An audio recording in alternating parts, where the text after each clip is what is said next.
I'm going to need 2 more scouts. Well, actually, I just need 1 scout, and this scout's going to look for 2 people. So, let's see, Anatoly, can you choose a person to be a scout, or you can draw from our container of names that's next to the phone? Okay.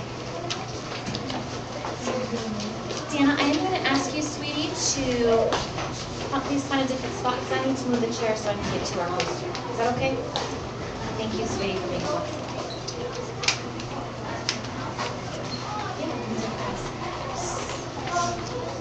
If Anatoly draws your name and you do not want to do this, just say no. Thank you, ma'am, for being flexible. Oh, Anatoly, if someone is talking and you draw their name, can you please redraw? Where is he here? Yeah. I know you've already been a scout. That's okay. Paige, can you close the door? Yep. You're going to look for 2 people.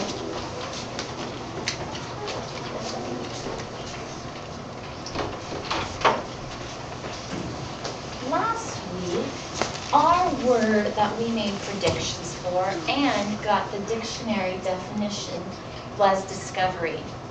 Emmanuel, thank you.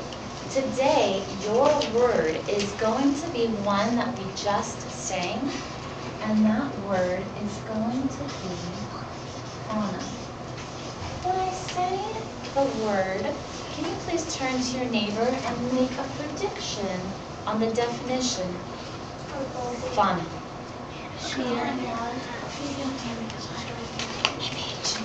What do you think? Ooh, a type of animal. Hey, Jerry, what do you think fauna means? The word fauna. We sang it at our song, and there's a picture next to it, too. We have about 10 seconds.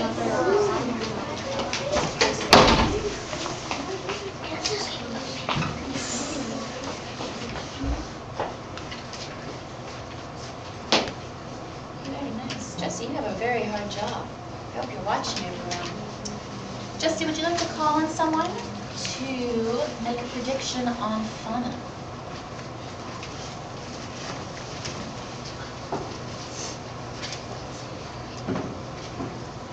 You're being very selective, Jesse. Just need someone that's sitting quietly, not talking.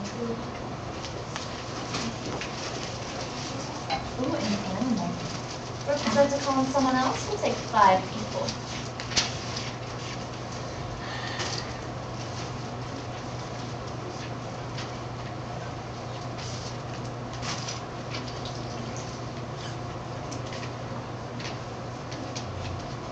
Is it okay if I say 2 things in my feet? I'll try to combine them into one, so yeah. I think, I know fawn means baby deer. And I think, on their trip, Lewis and Clark found a deer named Fawn. So, I wrote fawn equal baby deer. What else do you want me to write to add to that? Fawn of the native deer. Thank you, Nick. Would you like to call on someone?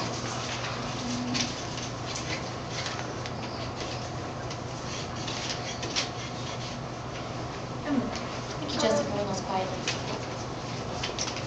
It's kind of the same as Nick, but I was thinking maybe female deer. It's kind of the same thing. Thank you, Emily. Would you like to call on someone else?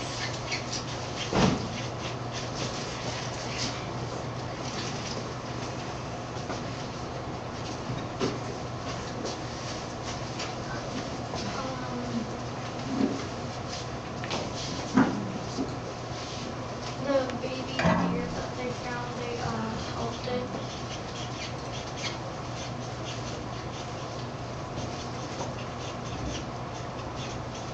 Perfect. Thank you. Call number first.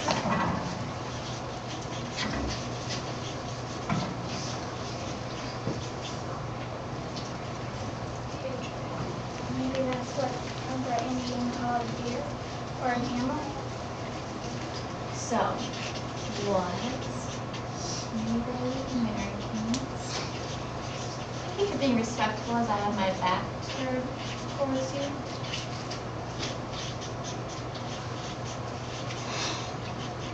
Oh, suggestions. I like that. Okay.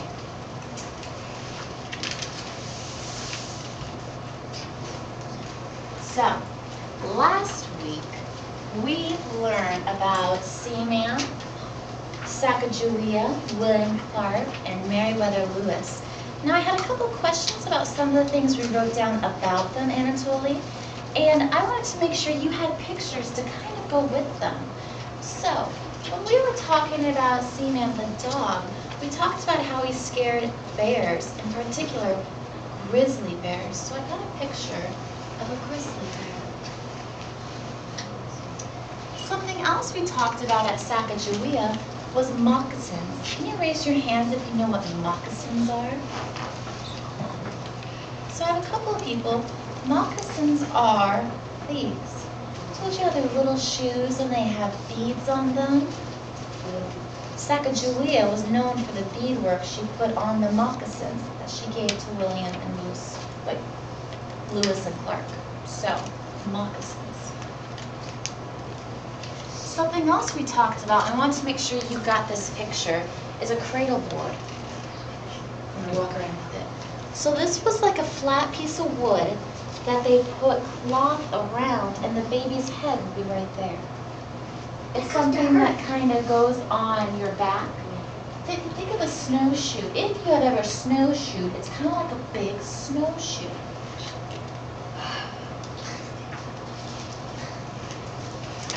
Gentlemen, I'm going to have to hold your comments or questions for just a little bit. Now, this is the cool part. Lewis and Clark, thank you, Emily. Lewis and Clark brought a lot of different tools with them. Dana, can I have you hold this and give me a piece of tape, please? Something that's really cool is, let me write it first. You might have seen this in movies or heard of it from books. A tomahawk. Write a piece of tape, sweet? Thank you. Oh, can I have a new one? Sorry, I destroyed that. A tomahawk kind of looks like a little hatchet with a long handle. What is that? A tomahawk. What is it? It is like a hatchet, and what it does is it lets them chop down wood or plants that are in their way when they're traveling through forests. So a tomahawk. Something else they use is a trencher. And a trencher is not something that you see like in Japan or any other places that had wars. Trencher is actually a wooden dish. Ooh, a flying wooden dish. You can put another one. Yeah. Something else they used is a sunglass. Now the sunglass is kind of like glasses, but it's just a little round, teeny piece of glass. And what it did was it helped them build fire. Because matches would get wet when they're traveling in the rains, you know, Oregon rains, and their matches would get destroyed. So when they came to an area with lots of sun, they put the magnifying glass out, reflect the sun down, and it would catch the wood on fire. Thank you, Nina. Something you may have seen on, for example, the Pirates of the Caribbean, or any other pirate movies, is a spyglass. And a spyglass is kind of like a telescope. It lets you see kind of zoomed in long distances, so you're able to see things really clear. But like what Emily's doing, and can you do this with me please, is you hold it up to your eye, take your other hand, and you bring it out. So it actually sticks out. Can you make a spyglass with me? Out and around. Ooh, hi. Out and around. Hi, Shannon. Thank you. That was something that they used if they were on hills to see far away from them, or if they were on the water to maybe see if there was rocks that could damage their boat. Now this one is pretty cool looking. And this is actually made from elephant tusks. And what this is, it's a powder horn.